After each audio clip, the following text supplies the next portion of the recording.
आज मैं आप लोगों को अरण्य कांड का 67वां सर्ग सुनाती हूँ, जिसमें श्री राम और लक्ष्मण की पक्षी राज जटायु से भेंट तथा श्री राम का उन्हें गले से लगाकर रोना है। भगवान श्री रामचंद्र जी सब वस्तुओं का सार ग्रहण करने वाले हैं। अवस्था में बड़े होने पर भी उन्होंने लक्ष्मण के कहे हुए अत्यंत सार गर्भित उत्तम वचनों को सुनकर उन्हें स्वीकार किया। तदंतर महाबाहु श्री राम ने अपने बढ़े हुए रोष को रोका और उस विचित्र धनुष को उतार कर लक्ष्मण से कहा, वत्स अब हम लोग क्या करें, कहाँ जाएं? लक्ष्मण, किस उपाय से हमें सीता का पता लगे, यहाँ इसका विचार करो। तब लक्ष्मण ने इस प्रकार संताप पीड़ित हुए श्री राम से कहा, भैया आपको इस जन स्थान में ही सीता की खोज करनी चाहिए। नाना प्रकार के वृक्ष और लताओं से युक्त यह सघन वन अनेक राक्षसों से भरा हुआ है। इसमें पर्वत के ऊपर बहुत से दुर्गम स्थान, फटे हुए पत्थर और कंदराएं हैं। वहाँ भांति भांति की भयंकर गुफाएं हैं जो नाना प्रकार के मृग गणों से भरी रहती है। यहाँ के पर्वत पर किन्नरों ने आवास स्थान और गंधर्वों के भवन भी हैं। मेरे साथ चलकर आप उन सभी स्थानों में एकाग्र चित्त हो सीता की खोज करें। जैसे पर्वत वायु के वेग से कंपित नहीं होते हैं, उसी प्रकार आप जैसे बुद्धिमान महात्मा नर श्रेष्ठ आपत्तियों में विचलित नहीं होते हैं। उनके ऐसा कहने पर लक्ष्मण सहित श्री रामचंद्र जी रोष पूर्वक अपने धनुष पर छुर नामक भयंकर बाण चढ़ाए सारे वन में विचरण करने लगे। थोड़ी ही दूर आगे जाने पर उन्हें पर्वत शिखर के समान विशाल शरीर वाले पक्षी राज महाभाग जटायु दिखाई पड़े, जो खून से लथपथ हो पृथ्वी पर पड़े थे। विशाल शिखर के समान प्रतीत होने वाले उन गिरिधराज को देखकर श्री राम लक्ष्मण से बोले, लक्ष्मण यह गिरिध के रूप में अवश्य ही कोई राक्षस जान पड़ता है जो इस वन में घूमता रहता है। निसंदेह इसी ने विदेह राजकुमारी सीता को खा लिया होगा। विशाल लोचना सीता को खाकर यह यहाँ सुख पूर्वक बैठा हुआ है। मैं प्रज्वलित अग्र भाग वाले तथा सीधे जाने वाले अपने भयंकर बाणों से इसका वध करूंगा। ऐसा कहकर क्रोध में भरे हुए श्री राम धनुष पर बाण चढ़ाए समुद्र प्रयत्न पृथ्वी को कंपित करते हुए उसे देखने के लिए आगे बढ़े।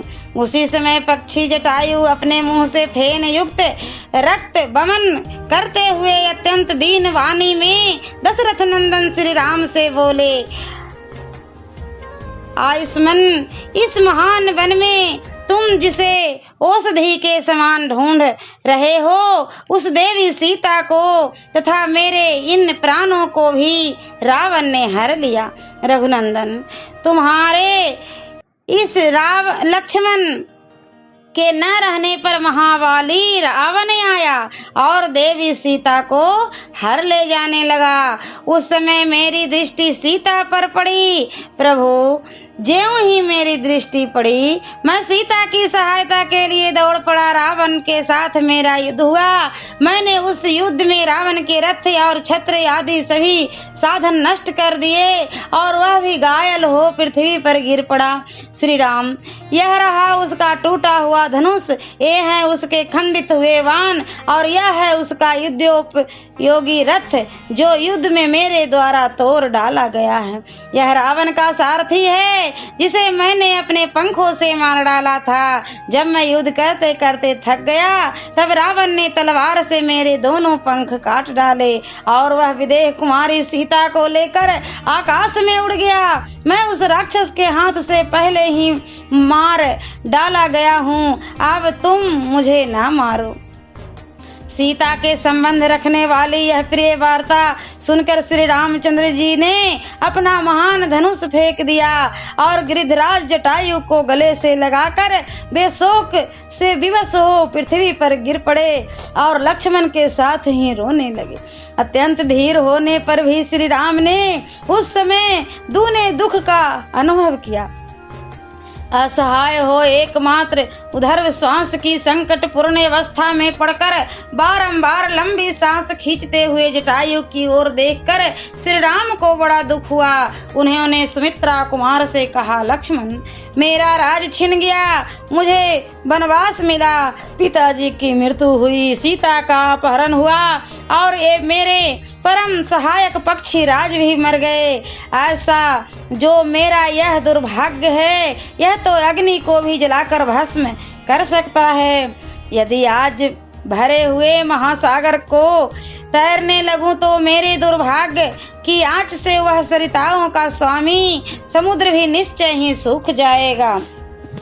इस चराचर जगत में मुझसे बढ़कर भाग्यहीन दूसरा कोई नहीं है, जिस अभाग्य के कारण मुझे इस विपत्ति के बड़े भारी जाल में फंसना पड़ा है।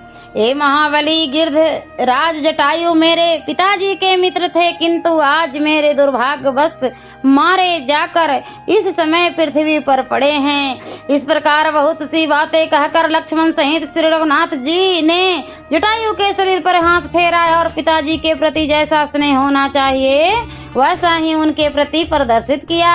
पंख कट जाने के कारण गिरिधराज जटायु लहू लहूआन हो रहे थे। उसी अवस्था में उन्हें गले से लगाकर श्री रघुनाथ जी ने पूछा, तात, मेरी प्राणों के समान प्रिया मिथिलेश कुमारी सीता कहाँ चली गई? इतनी सी बात मुंह से निकलकर वे पृथ्वी पर गिर पड़े। सियावर रामचंद्र की जय। और मैं अगले वीडियो में अरण्यकांड का 68वां सर्ग सुनाऊंगी।